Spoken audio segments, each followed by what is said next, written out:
In the heart of a dimly lit ancient hall, the tension was as thick as the stagnant air. Every seat was occupied, and the room buzzed with a mix of anticipation and unease. The audience was a peculiar mix of the highest and the lowliest. Theologians with their deep, furrowed brows, nobles in their extravagant attire, and a group of young, fiery Wittenberg students, their eyes fierce and hands clutching clubs. They were there for one reason: to witness a battle of words that could shake the very foundations of their world. At the head of the hall sat Duke George of Albertine Saxony, a man with a stern face and piercing eyes. He was a cousin of Frederick the Wise, the Elector of Saxony, but unlike his cousin, Duke George was a fierce conservative who despised any challenge to the established order.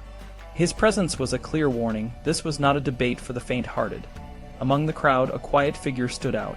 Martin Luther, a man of modest appearance, was there not because he sought the limelight, but because of his deep sense of duty. He was a fighter, a skilled debater, and he knew that his colleague, Karlstadt, though intelligent, lacked the strength to stand up to the formidable Johannes Eck. Luther had promised to support Karlstadt, and he would do so, even if it meant facing Eck himself, a man known for his sharp wit and ruthless debating skills. The debate began, and as expected, Eck quickly took the upper hand. Karlstadt struggled to keep up, and the crowd began to murmur. It was clear that without intervention, Karlstadt would be utterly defeated. Luther, seeing the tide turn against his colleague, decided to step in. He knew the risks but felt compelled to act. Luther was not just fighting for Karlstadt.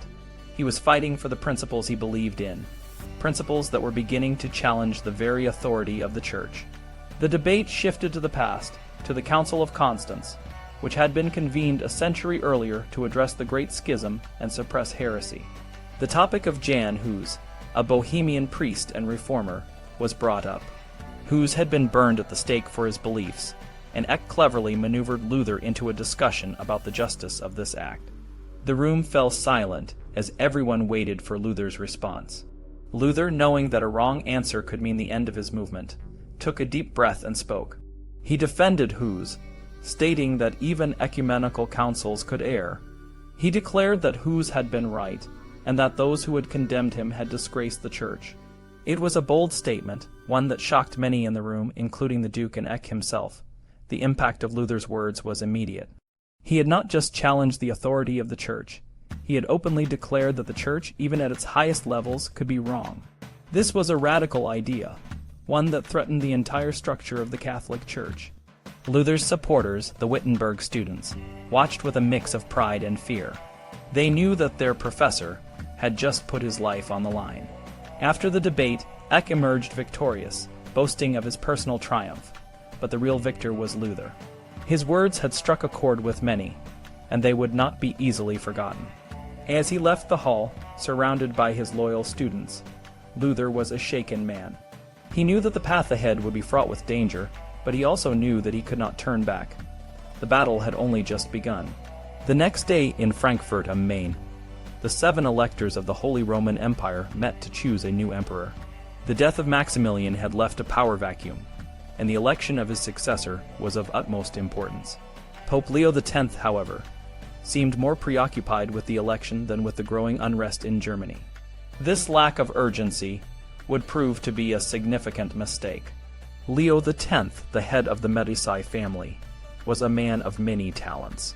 He was a patron of the arts, a scholar, and a connoisseur of classical literature. He was also a pontiff who enjoyed the finer things in life, often spending lavishly on art and entertainment. His priorities, however, were misaligned.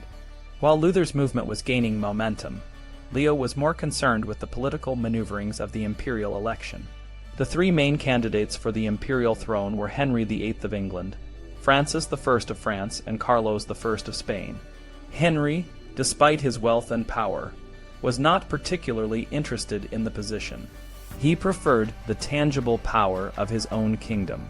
Francis and Carlos, on the other hand, were both ambitious and willing to do whatever it took to win.